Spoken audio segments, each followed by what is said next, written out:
O nome parece ser um pouco estranho, né? Mas significa uma gestação sem embrião e eu já passei por isso. Então eu tô aqui para contar para vocês como foi. Bom, eu tive. Logo que eu comecei a tentar engravidar, eu tive um. Eu fiquei grávida, né? Fiz o exame de sangue, deu positivo, mas uma semana depois eu já perdi. Pouco tempo depois eu engravidei de novo.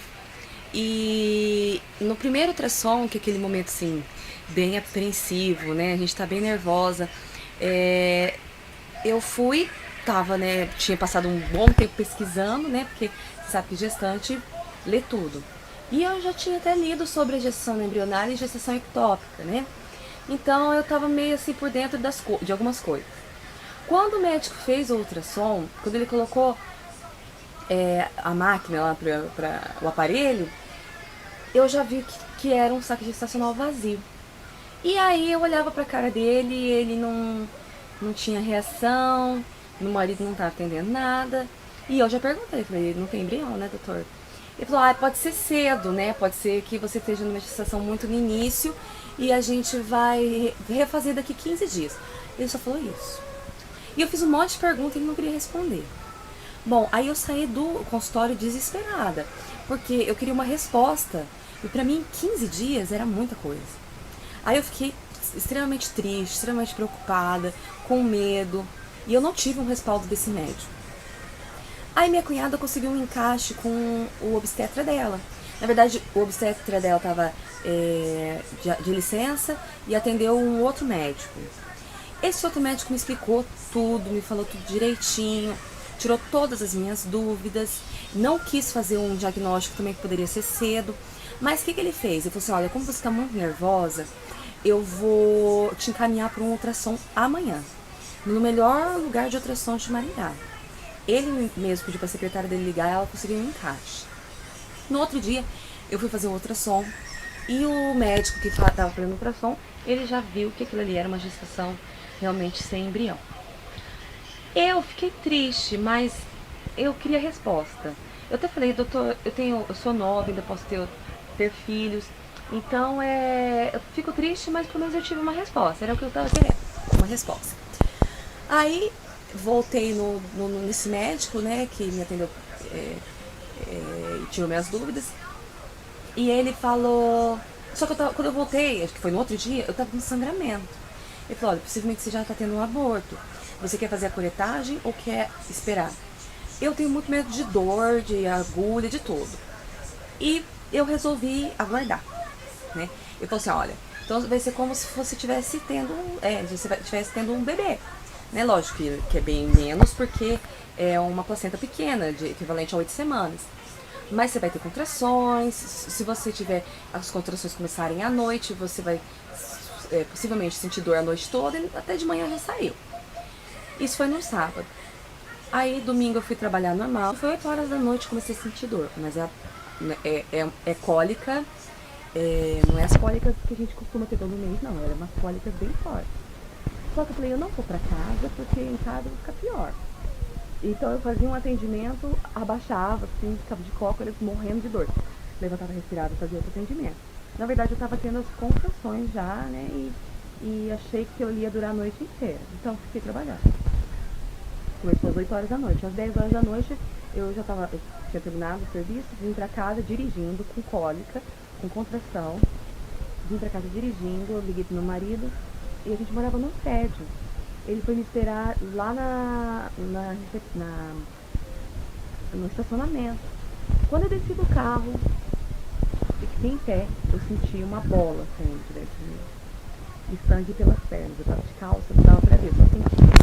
E eu ainda tinha que subir 3 andares de escada. Fui subindo devagar, mas assim, a hora que a bola saiu, que eu senti a bola saindo, saiu a dor. Saiu totalmente a dor. É como se fosse um parto normal mesmo. Aí subi os 3 andares e quando cheguei no meu banheiro, tirei a minha roupa para tomar banho e havia saído tudo. Placenta, saco gestacional vazio, ele era muito pequenininho. E eu guardei, né, guardei isso pra, se fosse necessário fazer uma análise. Aí agora vamos lembrar daquele médico que falou que é só daqui 15 dias. Ele marcou comigo E como ele já tinha marcado uma consulta e estava chegando o dia da consulta, eu resolvi ir. Mesmo eu não tendo gostado do atendimento dele, eu falei, ah, bom, pelo menos eu faço um outro ultrassom e vejo se saiu tudo, porque tinha o risco de sair, de ter ficado alguma parte, algum pedaço. E aí eu tenho que fazer uma curetagem. Quando eu cheguei lá, eu contei tudo que tinha acontecido, que eu tinha ido em outro médico, que eu tinha sofrido um aborto, tal, tal, tal. Quando eu falei que eu tinha ido em outro médico, ele mudou. Ele mudou, ele foi extremamente grosseiro comigo. Ele falou que se eu não confiava nele, o que eu tava fazendo ali? Aí eu falei que se eu não confiasse, realmente eu não estava ali. Então eu estava ali porque eu queria uma resposta de como que eu estava no momento. Ele fez ultrassom, na verdade eu acho que ele queria que eu tivesse que fazer curetagem, mas eu não precisei. E aí no final ele falou uma frase que eu nunca vou esquecer na minha vida. Ele falou assim, olha, você, para tentar ser mãe de novo, você vai ter que trabalhar esse seu psicológico. Porque hoje você não tem capacidade para ser mãe. Ou seja, porque eu procurei um profissional, um outro profissional para ter uma segunda opinião. O ego dele ficou tão abalado que ele achou que eu não tinha capacidade para ser mãe. Gente, isso doeu mais do que o aborto. Eu lembro que eu sempre assim, eu não deixo nada barato. Se alguém fala uma coisa pra mim que eu não concordo, que não agrada, eu já dou na lata. Eu fiquei tão chocada, que eu levantei, saí, e meu marido saiu junto. E eu chorei o dia inteiro. O dia inteirinho eu chorei. E essas palavras que ele falou pra mim, que eu não tenho capacidade de ser mãe, ficou na minha cabeça, ficou anos dentro do meu coração. E eu tinha, tudo isso que ele falou pra mim me traumatizou tanto que eu não conseguia, a clínica dele era perto do meu serviço, eu não conseguia passar na calçada da clínica dele. Enfim, lógico que eu nunca mais voltei lá, foi um período assim de aceitação do que Deus tinha pra mim, dos planos de Deus, que os planos de Deus era maior que qualquer palavra.